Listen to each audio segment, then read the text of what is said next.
The prophet, Almustafa, the chosen and the beloved, who was a dawn unto his own day, had waited 12 years in the city of Orphalese for his ship that was to return and bear him back to the isle of his birth.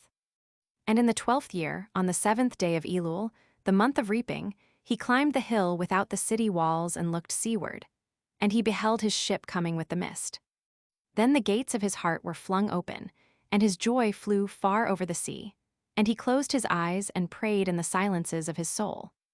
But as he descended the hill, a sadness came upon him, and he thought in his heart, "How shall I go in peace and without sorrow? Nay, not without a wound in the spirit shall I leave this city. Long were the days of pain I have spent within its walls, and long were the nights of aloneness. And who can depart from his pain and his aloneness without regret? Too many fragments of the spirit have I scattered in these streets, and too many are the children of my longing that walk naked among these hills, and I cannot withdraw from them without a burden and an ache. It is not a garment I cast off this day, but a skin that I tear with my own hands. Nor is it a thought I leave behind me, but a heart made sweet with hunger and with thirst. Yet I cannot tarry longer. The sea that calls all things unto her calls me, and I must embark. For to stay, though the hours burn in the night, is to freeze and crystallize and be bound in a mold. Fain would I take with me all that is here, but how shall I? A voice cannot carry the tongue and the lips that gave it wings. Alone must it seek the ether.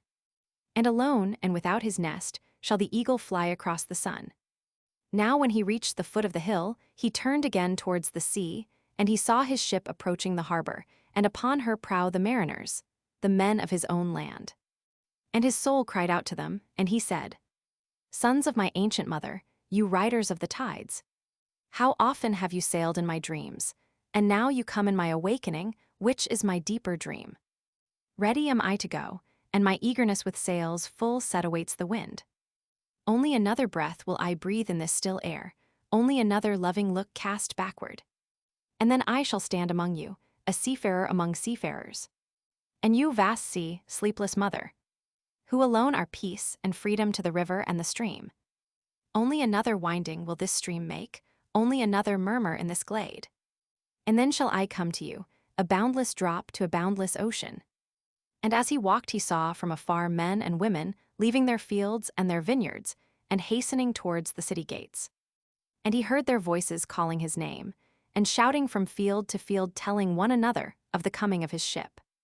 And he said to himself, "Shall the day of parting be the day of gathering? And shall it be said that my eve was in truth my dawn? And what shall I give unto him who has left his plough in mid-furrow, or to him who has stopped the wheel of his winepress? Shall my heart become a tree heavy laden with fruit, that I may gather and give unto them? And shall my desires flow like a fountain, that I may fill their cups? Am I a harp that the hand of the mighty may touch me, or a flute that his breath may pass through me? A seeker of silences am I, and what treasure have I found in silences that I may dispense with confidence? If this is my day of harvest, in what fields have I sowed the seed, and in what unremembered seasons? If this indeed be the hour in which I lift up my lantern, it is not my flame that shall burn therein. Empty and dark shall I raise my lantern, and the guardian of the night shall fill it with oil, and he shall light it also." These things he said in words, but much in his heart remained unsaid, for he himself could not speak his deeper secret. And when he entered into the city, all the people came to meet him, and they were crying out to him as with one voice. And the elders of the city stood forth and said, "Go not yet away from us. A noontide have you been in our twilight, and your youth has given us dreams to dream. No stranger are you among us, nor a guest, but our son and our dearly beloved. Suffer not yet our eyes to hunger for your face." And the priests and the priestesses said unto him, "Let not the waves of the sea separate us now, and the years you have spent in our midst become a memory. You have walked among us a spirit, and your shadow has been a light upon our faces. Much have we loved you, but speechless was our love, and with veils has it been veiled. Yet now it cries aloud unto you, and would stand revealed before you.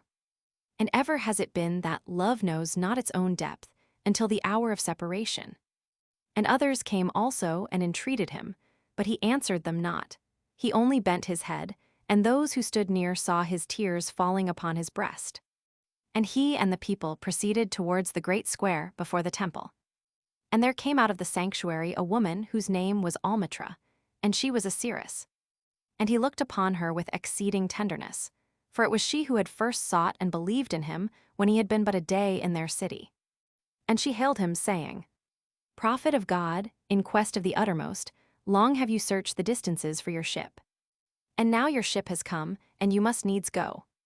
Deep is your longing for the land of your memories and the dwelling place of your greater desires.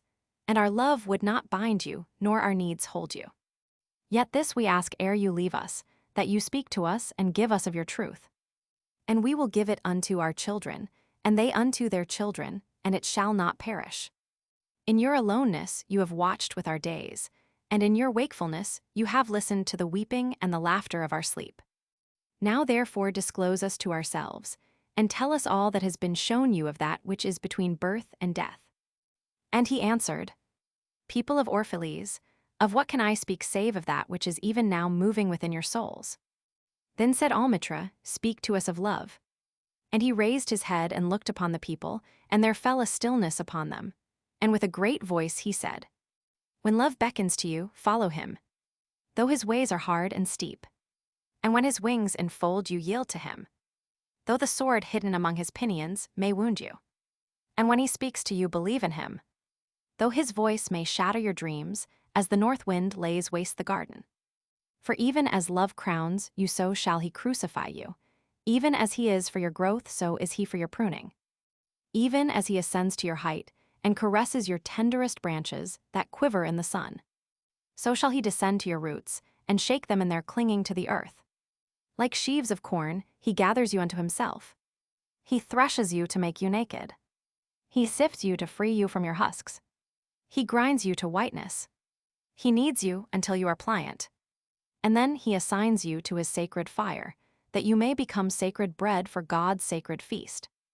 All these things shall love do unto you, that you may know the secrets of your heart, and in that knowledge become a fragment of life's heart.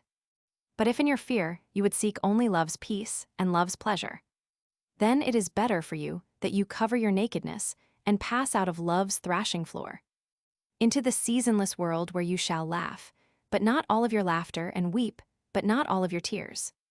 Love gives not but itself, and takes not but from itself. Love possesses not, nor would it be possessed. For love is sufficient unto love.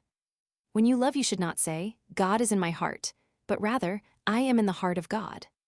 And think not you can direct the course of love, for love, if it finds you worthy, directs your course.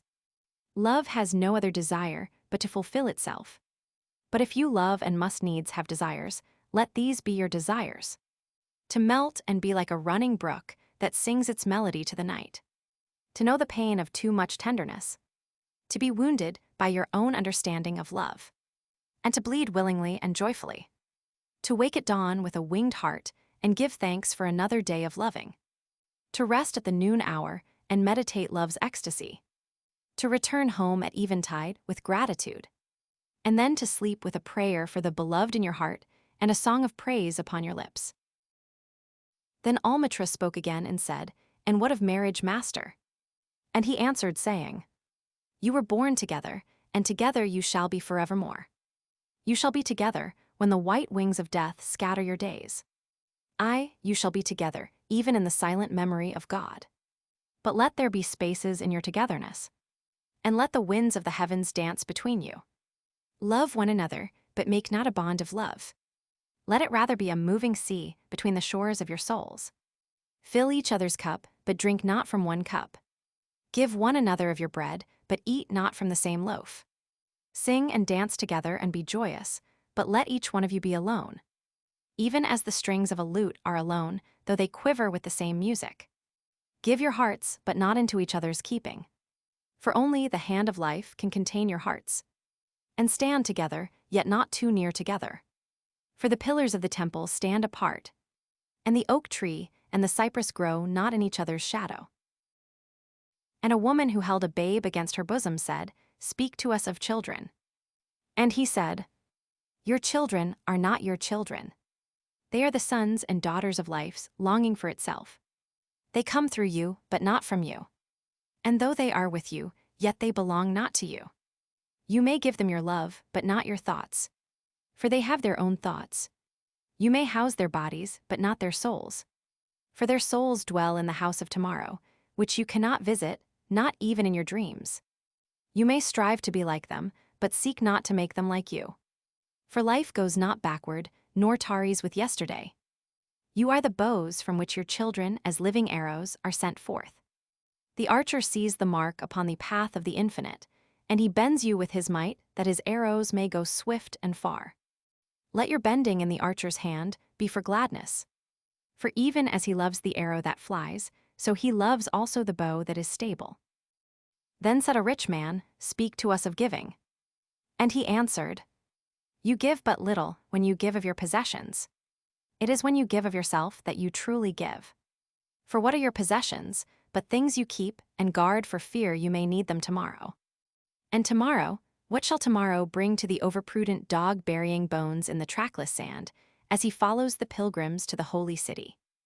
And what is fear of need but need itself? Is not dread of thirst when your well is full, the thirst that is unquenchable? There are those who give little of the much which they have, and they give it for recognition, and their hidden desire makes their gifts unwholesome. And there are those who have little and give it all. These are the believers in life and the bounty of life, and their coffer is never empty. There are those who give with joy, and that joy is their reward. And there are those who give with pain, and that pain is their baptism. And there are those who give and know not pain in giving, nor do they seek joy, nor give with mindfulness of virtue. They give as in yonder valley, the myrtle breathes its fragrance into space. Through the hands of such as these God speaks, and from behind their eyes he smiles upon the earth. It is well to give when asked, but it is better to give unasked, through understanding.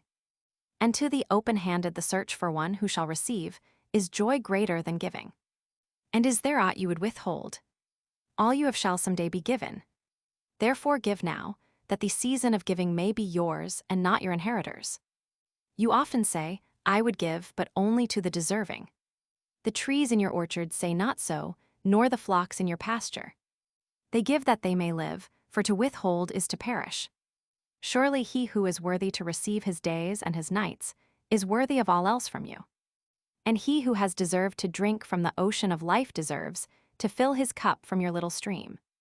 And what desert greater shall there be than that which lies in the courage and the confidence, nay, the charity of receiving? And who are you that men should rend their bosom and unveil their pride, that you may see their worth naked and their pride unabashed? See first that you yourself deserve to be a giver, and an instrument of giving. For in truth it is life that gives unto life, while you, who deem yourself a giver, are but a witness. And you receivers, and you are all receivers, assume no weight of gratitude, lest you lay a yoke upon yourself and upon him who gives. Rather rise together with the giver on his gifts as on wings. For to be over-mindful of your debt is to doubt his generosity, who has the free-hearted earth for mother and God for father. Then an old man, a keeper of an inn, said, Speak to us of eating and drinking. And he said, Would that you could live on the fragrance of the earth, and like an air plant be sustained by the light. But since you must kill to eat, and rob the newly born of its mother's milk to quench your thirst, let it then be an act of worship. And let your board stand an altar on which the pure and the innocent of forest and plain are sacrificed for that which is purer, and still more innocent in man. When you kill a beast, say to him in your heart, By the same power that slays you, I too am slain, and I too shall be consumed. For the law that delivered you into my hand shall deliver me into a mightier hand. Your blood and my blood is naught, but the sap that feeds the tree of heaven. And when you crush an apple with your teeth, say to it in your heart, Your seeds shall live in my body. And the buds of your tomorrow shall blossom in my heart. And your fragrance shall be my breath, and together we shall rejoice through all the seasons. And in the autumn, when you gather the grapes of your vineyards for the winepress, say in your heart, I too am a vineyard, and my fruit shall be gathered for the winepress. And like new wine I shall be kept in eternal vessels. And in winter, when you draw the wine, let there be in your heart a song for each cup. And let there be in the song a remembrance for the autumn days, and for the vineyard, and for the winepress. Then a plowman said, "Speak to us of work." And he answered, saying, "You work that you may keep pace with the earth, and the soul of the earth. For to be idle is to become a stranger unto the seasons, and to step out of life's procession, that marches in majesty and proud submission towards the infinite. When you work you are a flute through, whose heart the whispering of the hours turns to music. Which of you would be a reed, dumb and silent, when all else sings together in unison? Always you have been told that work is a curse, and labor a misfortune. But I say to you that, when you work you fulfill a part of earth's furthest dream, assigned to you when that dream was born. And in keeping yourself with labor you are in truth loving life. And to love life through labor is to be intimate with life's inmost secret. But if you in your pain call birth an affliction, and the support of the flesh a curse written upon your brow, then I answer that naught but the sweat of your brow shall wash away that which is written. You have been told also that life is darkness, and in your weariness you echo what was said by the weary. And I say that life is indeed darkness, save when there is urge. And all urge is blind save when there is knowledge. And all knowledge is vain save when there is work. And all work is empty save when there is love. And when you work with love you bind yourself to yourself, and to one another, and to God. And what is it to work with love? It is to weave the cloth with threads drawn from your heart, even as if your beloved were to wear that cloth. It is to build a house with affection, even as if your beloved were to dwell in that house. It is to sow seeds with tenderness, and reap the harvest with joy, even as if your beloved were to eat the fruit. It is to charge all things you fashion with a breath of your own spirit, and to know that all the blessed dead are standing about you and watching. Often have I heard you say, as if speaking in sleep, "He who works in marble and finds the shape of his own soul in the stone is nobler than he who plows the soil. And he who seizes the rainbow to lay it on a cloth in the likeness of man is more than he who makes the sandals for our feet." But I say, not in sleep, but in the overwakefulness of noontide, that the wind speaks not more sweetly to the giant oaks than to the least of all the blades of grass. And he alone is great, who turns the voice of the wind into a song made sweeter by his own loving. Work is love made visible. And if you cannot work with love but only with distaste, it is better that you should leave your work and sit at the gate of the temple and take alms of those who work with joy. For if you bake bread with indifference, you bake a bitter bread that feeds but half man's hunger. And if you grudge the crushing of the grapes, your grudge distills a poison in the wine. And if you sing though as angels, and love not the singing, you muffle man's ears to the voices of the day and the voices of the night. Then a woman said, "Speak to us of joy and sorrow." And he answered, "Your joy is your sorrow unmasked. And the selfsame well from which your laughter rises was oftentimes filled with your tears. And how else can it be? The deeper that sorrow carves into your being, the more joy you can contain. Is not the cup that holds your wine the very cup that was burned in the potter's oven? And is not the lute that soothes your spirit the very wood that was hollowed with knives? When you are joyous, look deep into your heart, and you shall find it is only that which has given you sorrow that is giving you joy. When you are sorrowful, look again in your heart, and you shall see that in truth you are weeping for that which has been your delight. Some of you say, "Joy is greater than sorrow," and others say, "Nay, sorrow is the greater." But I say unto you, they are inseparable. Together they come, and when one sits alone with you at your board, remember that the other is asleep upon your bed. Verily you are suspended like scales between your sorrow and your joy. Only when you are empty are you at standstill and balanced. When the treasure keeper lifts you to weigh his gold and his silver, needs must your joy or your sorrow rise or fall. Then a mason came forth and said, "Speak to us of houses." And he answered and said, "Build of your imaginings a bower in the wilderness air, you build a house within the city walls. For even as you have homecomings in your twilight, so has the wanderer in you, the ever distant and alone. Your house is your larger body. It grows in the sun and sleeps in the stillness of the night, and it is not dreamless. Does not your house dream, and dreaming, leave the city for grove or hilltop?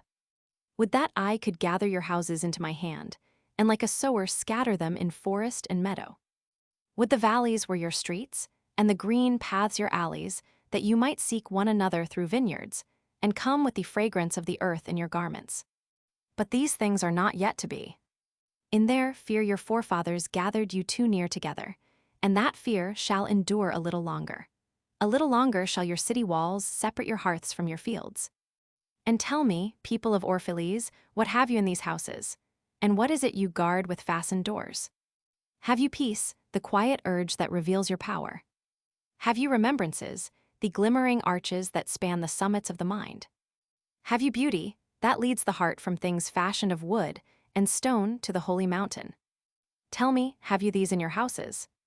Or have you only comfort, and the lust for comfort, that stealthy thing that enters the house a guest, and then becomes a host, and then a master? Aye, and it becomes a tamer, and with hook and scourge makes puppets of your larger desires. Though its hands are silken, its heart is of iron. It lulls you to sleep only to stand by your bed and jeer at the dignity of the flesh. It makes mock of your sound senses, and lays them in thistledown like fragile vessels. Verily the lust for comfort murders the passion of the soul, and then walks grinning in the funeral. But you, children of space, you restless in rest, you shall not be trapped nor tamed. Your house shall be not an anchor, but a mast. It shall not be a glistening film that covers a wound, but an eyelid that guards the eye. You shall not fold your wings that you may pass through doors, nor bend your heads that they strike not against a ceiling, nor fear to breathe lest walls should crack and fall down. You shall not dwell in tombs made by the dead for the living. And though of magnificence and splendor, your house shall not hold your secret nor shelter your longing. For that which is boundless in you abides in the mansion of the sky, whose door is the morning mist, and whose windows are the songs and the silences of night. And the weaver said, Speak to us of clothes. And he answered, Your clothes conceal much of your beauty, yet they hide not the unbeautiful. And though you seek in garments the freedom of privacy, you may find in them a harness and a chain. Would that you could meet the sun and the wind with more of your skin and less of your raiment. For the breath of life is in the sunlight, and the hand of life is in the wind. Some of you say, It is the north wind who has woven the clothes we wear. And I say, Aye, it was the north wind. But shame was his loom, and the softening of the sinews was his thread. And when his work was done, he laughed in the forest. Forget not that modesty is for a shield against the eye of the unclean. And when the unclean shall be no more, what were modesty but a fetter and a fouling of the mind? And forget not that the earth delights to feel your bare feet, and the winds long to play with your hair. And a merchant said, Speak to us of buying and selling. And he answered and said, To you the earth yields her fruit, and you shall not want if you but know how to fill your hands. It is in exchanging the gifts of the earth that you shall find abundance and be satisfied. Yet unless the exchange be in love and kindly justice, it will but lead some to greed and others to hunger. When in the marketplace, you toilers of the sea and fields and vineyards, meet the weavers and the potters, and the gatherers of spices. Invoke then the master spirit of the earth, to come into your midst and sanctify the scales and the reckoning that weighs value against value. And suffer not the barren-handed to take part in your transactions, who would sell their words for your labor. To such men you should say, Come with us to the field, or go with our brothers to the sea and cast your net. For the land and the sea shall be bountiful to you even as to us. And if there come the singers and the dancers, and the flute players by of their gifts also.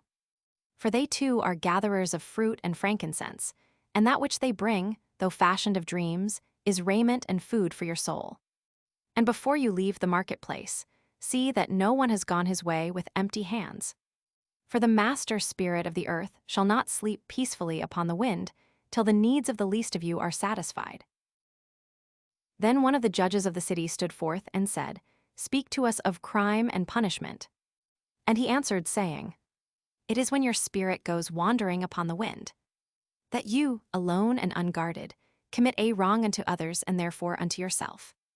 And for that wrong committed, must you knock and wait a while unheeded at the gate of the blessed. Like the ocean is your God-self. It remains forever undefiled. And like the ether it lifts but the winged. Even like the sun is your God-self. It knows not the ways of the mole, nor seeks it the holes of the serpent. But your God-self dwells not alone in your being. Much in you is still man, and much in you is not yet man, but a shapeless pygmy that walks asleep in the mist, searching for its own awakening. And of the man in you would I now speak. For it is he, and not your God-self, nor the pygmy in the mist, that knows crime and the punishment of crime. Oftentimes have I heard you speak of one who commits a wrong as though he were not one of you, but a stranger unto you, and an intruder upon your world. But I say that even as the holy and the righteous cannot rise beyond the highest which is in each one of you, so the wicked and the weak cannot fall lower than the lowest which is in you also. And as a single leaf turns, not yellow, but with the silent knowledge of the whole tree, so the wrongdoer cannot do wrong without the hidden will of you all. Like a procession you walk together towards your God-self. You are the way and the wayfarers. And when one of you falls down, he falls for those behind him, a caution against the stumbling stone. Aye, and he falls for those ahead of him, who though faster and surer of foot, yet removed not the stumbling stone. And this also, though the word lie heavy upon your hearts. The murdered is not unaccountable for his own murder, and the robbed is not blameless in being robbed.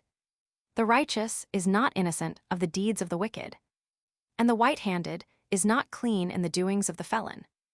Yea, the guilty is oftentimes the victim of the injured, and still more often the condemned is the burden-bearer for the guiltless and unblamed.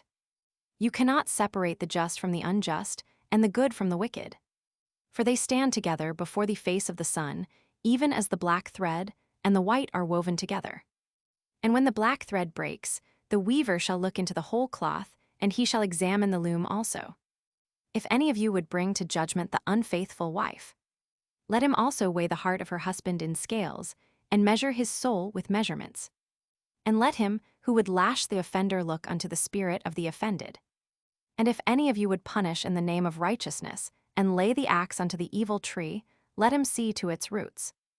And verily he will find the roots of the good and the bad, the fruitful and the fruitless, all entwined together in the silent heart of the earth. And you judges who would be just, what judgment pronounce you upon him, who though honest in the flesh, yet is a thief in spirit? What penalty lay you upon him, who slays in the flesh yet is himself slain in the spirit? And how prosecute you him, who in action is a deceiver and an oppressor, yet who also is aggrieved and outraged? And how shall you punish those whose remorse is already greater than their misdeeds? Is not remorse the justice which is administered by that very law which you would fain serve? Yet you cannot lay remorse upon the innocent, nor lift it from the heart of the guilty.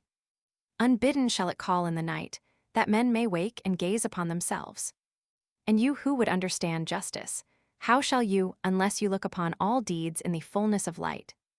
Only then shall you know that the erect and the fallen are but one man standing in twilight between the night of his pygmy self and the day of his God-self, and that the cornerstone of the temple is not higher than the lowest stone in its foundation. Then a lawyer said, But what of our laws, master? And he answered, You delight in laying down laws, yet you delight more in breaking them.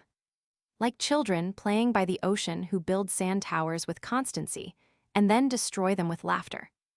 But while you build your sand towers, the ocean brings more sand to the shore. And when you destroy them, the ocean laughs with you. Verily, the ocean laughs always with the innocent. But what of those to whom life is not an ocean, and man-made laws are not sand towers? But to whom life is a rock, and the law a chisel with which they would carve it in their own likeness? What of the cripple who hates dancers? What of the ox who loves his yoke, and deems the elk and deer of the forest stray and vagrant things? What of the old serpent who cannot shed his skin, and calls all others naked and shameless? And of him who comes early to the wedding feast, and when overfed and tired, goes his way saying that all feasts are violation and all feasters lawbreakers? What shall I say of these save that they too stand in the sunlight, but with their backs to the sun? They see only their shadows, and their shadows are their laws. And what is the sun to them but a caster of shadows? And what is it to acknowledge the laws, but to stoop down and trace their shadows upon the earth? But you who walk facing the sun, what images drawn on the earth can hold you? You who travel with the wind, what weather vane shall direct your course? What man's law shall bind you if you break your yoke, but upon no man's prison door? What laws shall you fear if you dance, but stumble against no man's iron chains? And who is he that shall bring you to judgment if you tear off your garment, yet leave it in no man's path? People of Orphalese, you can muffle the drum, and you can loosen the strings of the lyre, but who shall command the skylark not to sing? And an orator said, Speak to us of freedom.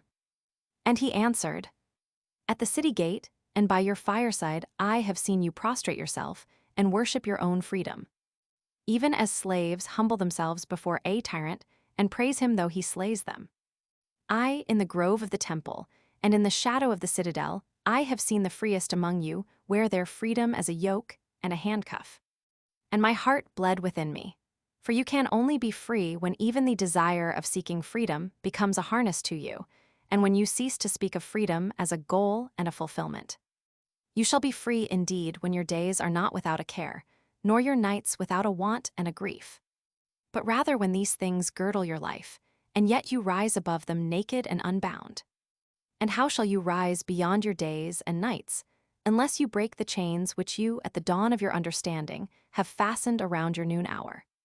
In truth, that which you call freedom is the strongest of these chains, though its links glitter in the sun and dazzle your eyes. And what is it but fragments of your own self you would discard that you may become free? If it is an unjust law you would abolish, that law was written with your own hand upon your own forehead. You cannot erase it by burning your law books nor by washing the foreheads of your judges, though you pour the sea upon them. And if it is a despot you would dethrone, see first that his throne erected within you is destroyed. For how can a tyrant rule the free and the proud, but for a tyranny in their own freedom and a shame in their own pride? And if it is a care you would cast off, that cart has been chosen by you rather than imposed upon you. And if it is a fear you would dispel, the seat of that fear is in your heart and not in the hand of the feared. Verily all things move within your being in constant half-embrace, the desired and the dreaded, the repugnant and the cherished, the pursued and that which you would escape. These things move within you as lights and shadows in pairs that cling. And when the shadow fades and is no more, the light that lingers becomes a shadow to another light. And thus your freedom, when it loses its fetters, becomes itself the fetter of a greater freedom. And the priestess spoke again and said, Speak to us of reason and passion. And he answered, saying, Your soul is oftentimes a battlefield, upon which your reason and your judgment wage war against your passion and your appetite. Would that I could be the peacemaker in your soul, that I might turn the discord and the rivalry of your elements into oneness and melody. But how shall I, unless you yourselves be also the peacemakers, nay, the lovers of all your elements? Your reason and your passion are the rudder and the sails of your seafaring soul. If either your sails or your rudder be broken, you can but toss and drift, or else be held at a standstill in mid-seas. For reason, ruling alone, is a force confining, and passion unattended is a flame that burns to its own destruction. Therefore let your soul exalt your reason to the height of passion, that it may sing.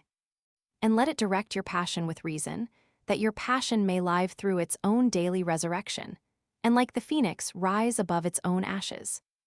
I would have you consider your judgment, and your appetite even as you would two loved guests in your house. Surely you would not honor one guest above the other, for he who is more mindful of one loses the love and the faith of both. Among the hills, when you sit in the cool shade of the white poplars, sharing the peace and serenity of distant fields and meadows, then let your heart say in silence, God rests in reason. And when the storm comes, and the mighty wind shakes the forest, and thunder and lightning proclaim the majesty of the sky, then let your heart say in awe, God moves in passion. And since you are a breath in God's sphere, and a leaf in God's forest, you too should rest in reason and move in passion. And a woman spoke, saying, Tell us of pain. And he said, Your pain is the breaking of the shell that encloses your understanding. Even as the stone of the fruit must break, that its heart may stand in the sun, so must you know pain. And could you keep your heart in wonder at the daily miracles of your life, your pain would not seem less wondrous than your joy. And you would accept the seasons of your heart, even as you have always accepted the seasons that pass over your fields. and you would watch with serenity through the winters of your grief. Much of your pain is self-chosen. It is the bitter potion by which the physician within you heals your sick self. Therefore trust the physician, and drink his remedy in silence and tranquility, for his hand, though heavy and hard, is guided by the tender hand of the unseen. And the cup he brings, though it burn your lips, has been fashioned of the clay which the potter has moistened with his own sacred tears. And a man said, Speak to us of self-knowledge. And he answered, saying, Your hearts know in silence the secrets of the days and the nights. But your ears thirst for the sound of your heart's knowledge. You would know in words that which you have always known in thought. You would touch with your fingers the naked body of your dreams. And it is well you should. The hidden wellspring of your soul must needs rise and run murmuring to the sea. And the treasure of your infinite depths would be revealed to your eyes. But let there be no scales to weigh your unknown treasure. And seek not the depths of your knowledge with staff or sounding line. For self is a sea boundless and measureless. Say not, I have found the truth, but rather, I have found a truth. Say not, I have found the path of the soul. Say rather, I have met the soul walking upon my path. For the soul walks upon all paths. The soul walks not upon a line, neither does it grow like a reed. The soul unfolds itself, like a lotus of countless petals. Then said a teacher, Speak to us of teaching. And he said, No man can reveal to you aught, but that which already lies half asleep in the dawning of your knowledge. The teacher who walks in the shadow of the temple among his followers gives not of his wisdom, but rather of his faith and his lovingness. If he is indeed wise, he does not bid you enter the house of his wisdom, but rather leads you to the threshold of your own mind. The astronomer may speak to you of his understanding of space, but he cannot give you his understanding. The musician may sing to you of the rhythm which is in all space, but he cannot give you the ear which arrests the rhythm, nor the voice that echoes it. And he who is versed in the science of numbers can tell of the regions of weight and measure, but he cannot conduct you thither. For the vision of one man lends not its wings to another man. And even as each one of you stands alone in God's knowledge, so must each one of you be alone in his knowledge of God and in his understanding of the earth. And a youth said, Speak to us of friendship. And he answered, saying, Your friend is your needs answered. He is your field which you sow with love and reap with thanksgiving. And he is your board and your fireside. For you come to him with your hunger, and you seek him for peace. When your friend speaks his mind, you fear not the nay in your own mind, nor do you withhold the I. And when he is silent, your heart ceases not to listen to his heart. For without words, in friendship, all thoughts, all desires, all expectations are born and shared, with joy that is unacclaimed. When you part from your friend, you grieve not. For that which you love most in him may be clearer in his absence, as the mountain to the climber is clearer from the plain. And let there be no purpose in friendship save the deepening of the spirit. For love that seeks aught but the disclosure of its own mystery is not love, but a net cast forth, and only the unprofitable is caught. And let your best be for your friend. If he must know the ebb of your tide, let him know its flood also. For what is your friend, that you should seek him with hours to kill? Seek him always with hours to live. For it is his to fill your need, but not your emptiness. And in the sweetness of friendship, let there be laughter, and sharing of pleasures. For in the dew of little things, the heart finds its morning, and is refreshed. And then a scholar said, Speak of talking. And he answered, saying, You talk when you cease to be at peace with your thoughts. And when you can no longer dwell in the solitude of your heart, you live in your lips, and sound is a diversion and a pastime. And in much of your talking, thinking is half murdered.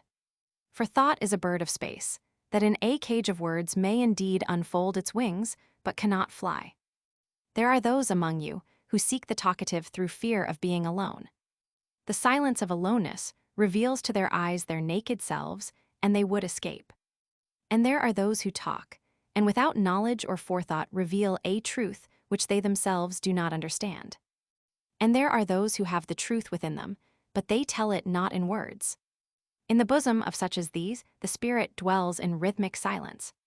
When you meet your friend on the roadside or in the marketplace, let the spirit in you move your lips and direct your tongue.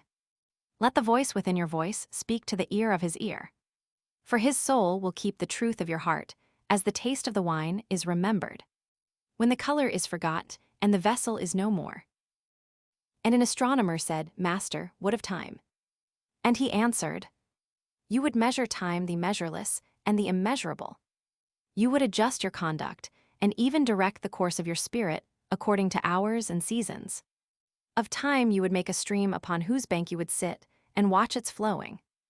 Yet the timeless in you is aware of life's timelessness, and knows that yesterday is but today's memory and tomorrow is today's dream.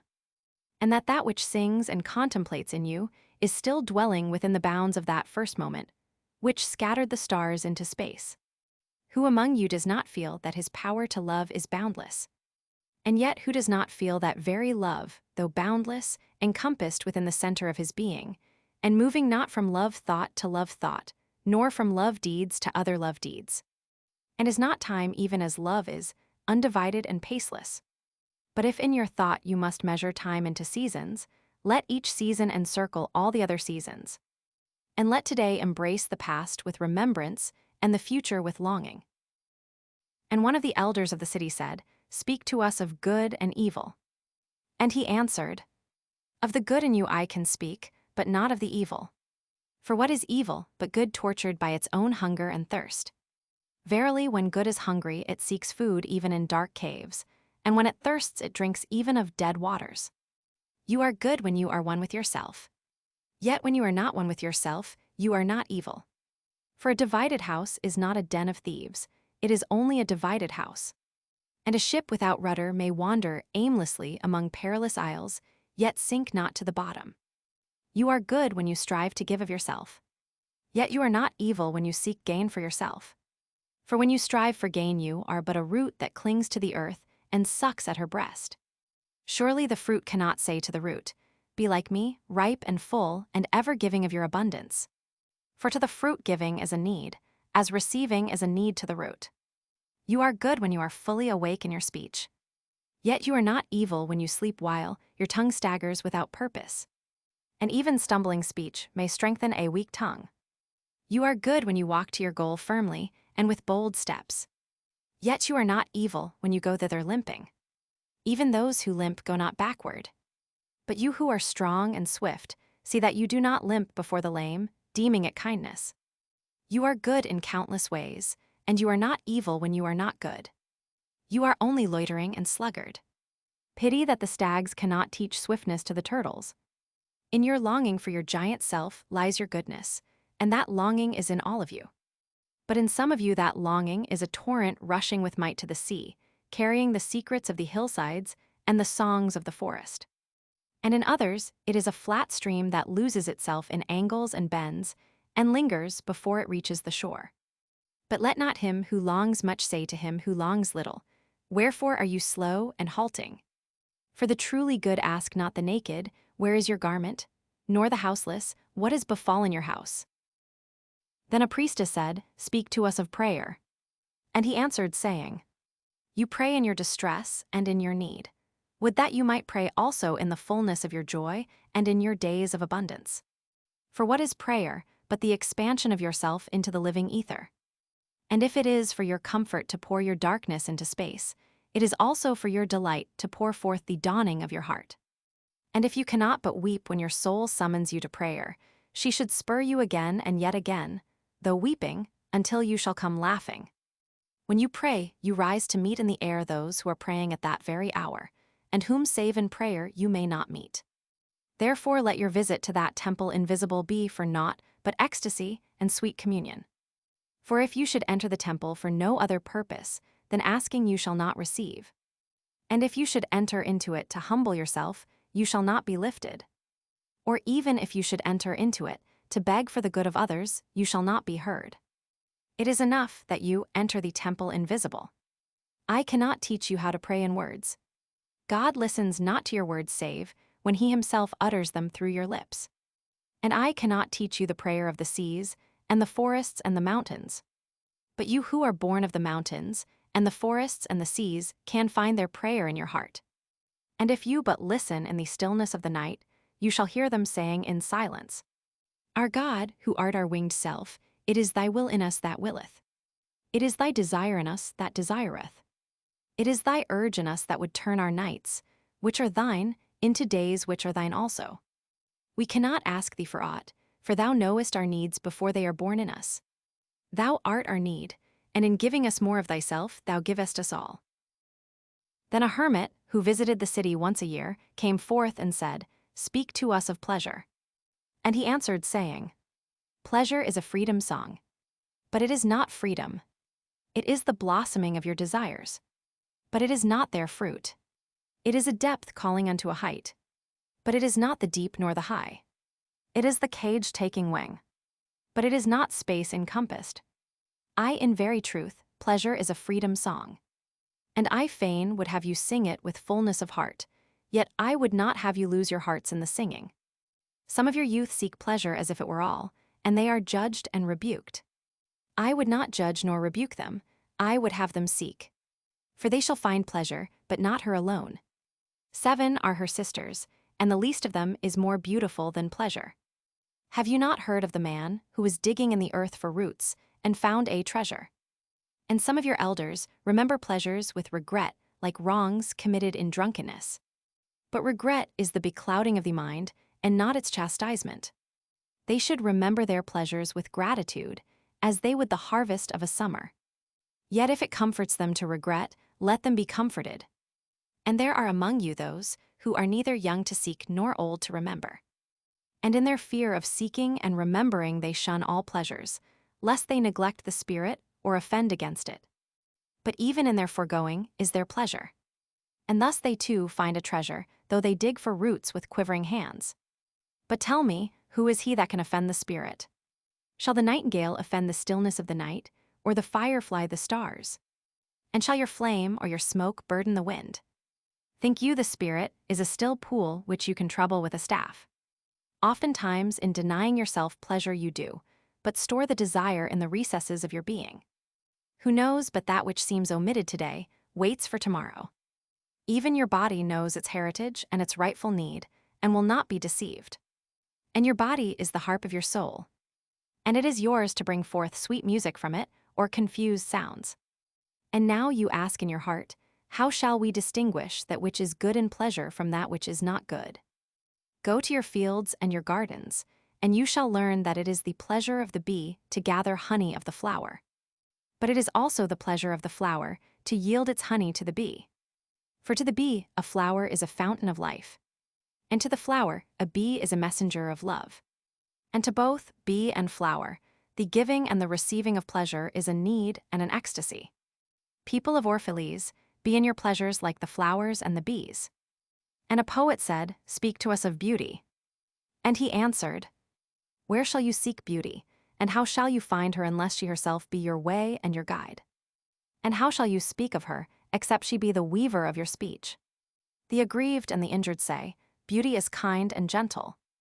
Like a young mother half shy of her own glory, she walks among us. And the passionate say, Nay, beauty is a thing of might and dread. Like the tempest, she shakes the earth beneath us and the sky above us. The tired and the weary say, Beauty is of soft whisperings.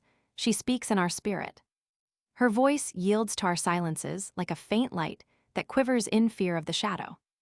But the restless say, We have heard her shouting among the mountains. And with her cries came the sound of hoofs, and the beating of wings and the roaring of lions. At night the watchmen of the city say, Beauty shall rise with the dawn from the east. And at noontide the toilers and the wayfarers say, We have seen her leaning over the earth from the windows of the sunset. In winter say the snowbound, She shall come with the spring leaping upon the hills. And in the summer heat the reapers say, We have seen her dancing with the autumn leaves, and we saw a drift of snow in her hair. All these things have you said of beauty. Yet in truth you spoke not of her, but of needs unsatisfied. And beauty is not a need, but an ecstasy. It is not a mouth thirsting, nor an empty hand stretched forth, but rather a heart inflamed and a soul enchanted. It is not the image you would see, nor the song you would hear, but rather an image you see though you close your eyes, and a song you hear though you shut your ears. It is not the sap within the furrowed bark, nor a wing attached to a claw, but rather a garden forever in bloom, and a flock of angels forever in flight. People of Orphalese, beauty is life when life unveils her holy face. But you are life, and you are the veil. Beauty is eternity gazing at itself in a mirror. But you are eternity, and you are the mirror. And an old priest said, "Speak to us of religion." And he said, "Have I spoken this day of aught else? Is not religion all deeds and all reflection? And that which is neither deed nor reflection, but a wonder and a surprise ever springing in the soul, even while the hands hew the stone or tend the loom? Who can separate his faith from his actions, or his belief from his occupations? Who can spread his hours before him, saying, 'This for God and this for myself, this for my soul and this other for my body'? All your hours are wings that beat through space from self to self. He who wears his morality, but as his best garment were better naked. The wind and the sun will tear no holes in his skin. And he who defines his conduct by ethics imprisons his songbird in a cage. The freest song comes not through bars and wires. And he to whom worshipping is a window, to open, but also to shut, has not yet visited the house of his soul, whose windows are from dawn to dawn. Your daily life is your temple and your religion. Whenever you enter into it, take with you your all. Take the plow and the forge and the mallet and the lute, the things you have fashioned in necessity or for delight. For in reverie you cannot rise above your achievements, nor fall lower than your failures.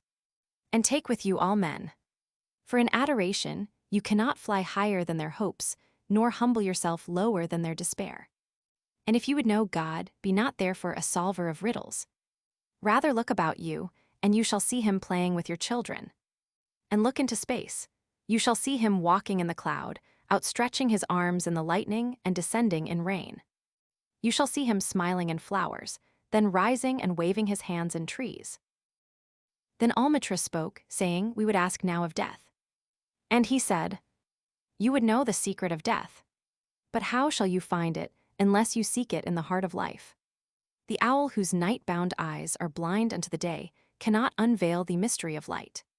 If you would indeed behold the spirit of death, open your heart wide unto the body of life. For life and death are one, even as the river and the sea are one. In the depth of your hopes and desires lies your silent knowledge of the beyond. And like seeds dreaming beneath the snow, your heart dreams of spring. Trust the dreams, for in them is hidden the gate to eternity. Your fear of death is but the trembling of the shepherd when he stands before the king, whose hand is to be laid upon him in honor.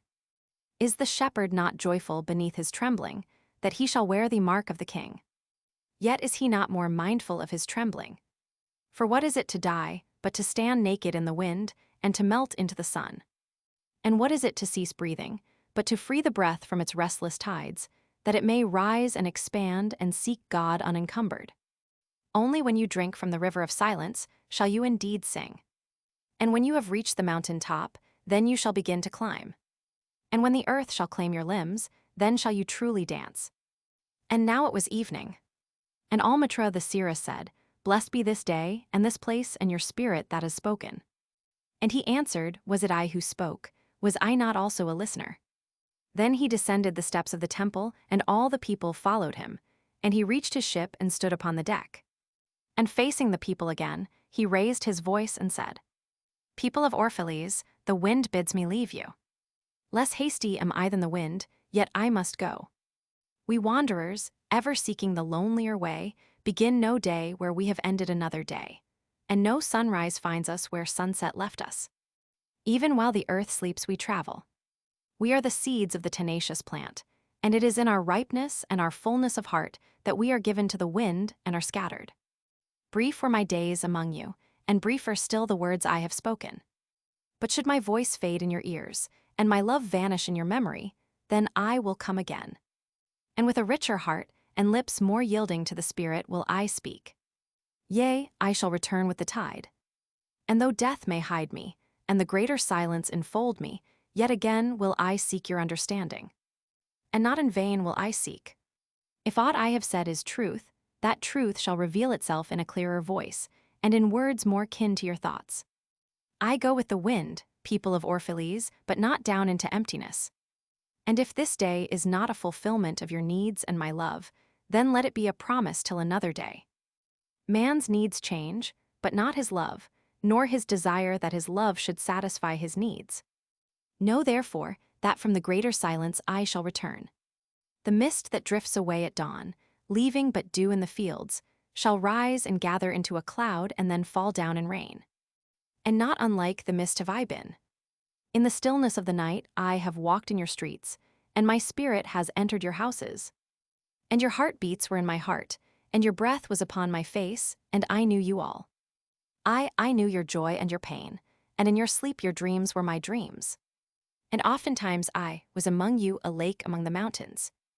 I mirrored the summits in you, and the bending slopes, and even the passing flocks of your thoughts and your desires. And to my silence came the laughter of your children in streams, and the longing of your youths in rivers. And when they reached my depth the streams, and the rivers ceased not yet to sing. But sweeter still than laughter, and greater than longing came to me. It was the boundless in you, the vast man in whom you're all but cells and sinews. He in whose chant all your singing is but a soundless throbbing. It is in the vast man that you are vast. And in beholding him that I beheld you and loved you. For what distances can love reach that are not in that vast sphere? What visions, what expectations, and what presumptions can outsoar that flight? Like a giant oak tree covered with apple blossoms is the vast man in you. His might binds you to the earth, his fragrance lifts you into space, and in his durability you are deathless. You have been told that, even like a chain, you are as weak as your weakest link. This is but half the truth. You are also as strong as your strongest link. To measure you by your smallest deed is to reckon the power of ocean by the frailty of its foam. To judge you by your failures is to cast blame upon the seasons for their inconstancy. You are like an ocean. And though heavy-grounded ships await the tide upon your shores, yet, even like an ocean, you cannot hasten your tides. And like the seasons you are also. And though in your winter you deny your spring, yet spring, reposing within you, smiles in her drowsiness and is not offended. Think not I say these things in order that you may say the one to the other, he praised us well, he saw but the good in us. I only speak to you in words of that which you yourselves know and thought. And what is word knowledge but a shadow of wordless knowledge? Your thoughts and my words are waves from a sealed memory that keeps records of our yesterdays, and of the ancient days when the earth knew not us nor herself, and of nights when earth was upwrought with confusion. Wise men have come to you to give you of their wisdom. I came to take of your wisdom. And behold, I have found that which is greater than wisdom. It is a flame spirit in you ever gathering more of itself, while you, heedless of its expansion, bewail the withering of your days. It is life in quest of life, in bodies that fear the grave. There are no graves here. These mountains and plains are a cradle and a stepping stone. Whenever you pass by the field where you have laid your ancestors, look well thereupon, and you shall see yourselves and your children dancing hand in hand. Verily you often make merry without knowing. Others have come to you to whom, for golden promises, made unto your faith you have given, but riches, and power, and glory. Less than a promise have I given, and yet more generous have you been to me. You have given me my deeper thirsting after life. Surely there is no greater gift to a man than that which turns all his aims into parching lips, and all life into a fountain. And in this lies my honor and my reward. That whenever I come to the fountain, to drink I find the living water itself thirsty. And it drinks me while I drink it. Some of you have deemed me proud and overshy to receive gifts. Too proud indeed am I to receive wages, but not gifts. And though I have eaten berries among the hills, when you would have had me sit at your board, and slept in the portico of the temple, when you would gladly have sheltered me, yet was it not your loving mindfulness of my days and my nights that made food sweet to my mouth, and girdled my sleep with visions? For this I bless you most. You give much and know not that you give at all. Verily the kindness that gazes upon itself in a mirror turns to stone. And a good deed that calls itself by tender names becomes the parent to a curse. And some of you have called me aloof, and drunk with my own aloneness. And you have said, he holds counsel with the trees of the forest, but not with men. He sits alone on hilltops and looks down upon our city. True it is that I have climbed the hills and walked in remote places. How could I have seen you save from a great height or a great distance? How can one be indeed near unless he be far? And others among you called unto me, not in words, and they said, Stranger, stranger, lover of unreachable heights, why dwell you among the summits where eagles build their nests? Why seek you the unattainable? What storms would you trap in your net? And what vaporous birds do you hunt in the sky? Come and be one of us.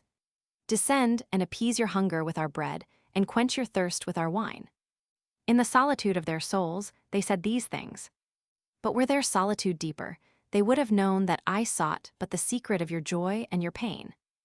And I hunted only your larger selves that walk the sky. But the hunter was also the hunted. For many of my arrows left my bow only to seek my own breast. And the flyer was also the creeper. For when my wings were spread in the sun, their shadow upon the earth was a turtle. And I, the believer, was also the doubter. For often have I put my finger in my own wound, that I might have the greater belief in you and the greater knowledge of you. And it is with this belief and this knowledge that I say, you are not enclosed within your bodies, nor confined to houses or fields. That which is you dwells above the mountain and roves with the wind. It is not a thing that crawls into the sun for warmth or digs holes into darkness for safety, but a thing free, a spirit that envelops the earth and moves in the ether. If these be vague words, then seek not to clear them. Vague and nebulous is the beginning of all things, but not their end. And I fain would have you remember me as a beginning. Life and all that lives is conceived in the mist and not in the crystal. And who knows but a crystal is mist and decay?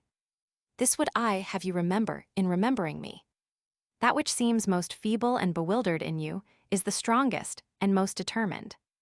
Is it not your breath that has erected and hardened the structure of your bones? And is it not a dream which none of you remember having dreamt, that builded your city and fashioned all there is in it?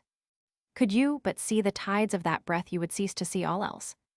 And if you could hear the whispering of the dream, you would hear no other sound. But you do not see, nor do you hear, and it is well. The veil that clouds your eyes shall be lifted by the hands that wove it. And the clay that fills your ears shall be pierced by those fingers that kneaded it. And you shall see. And you shall hear.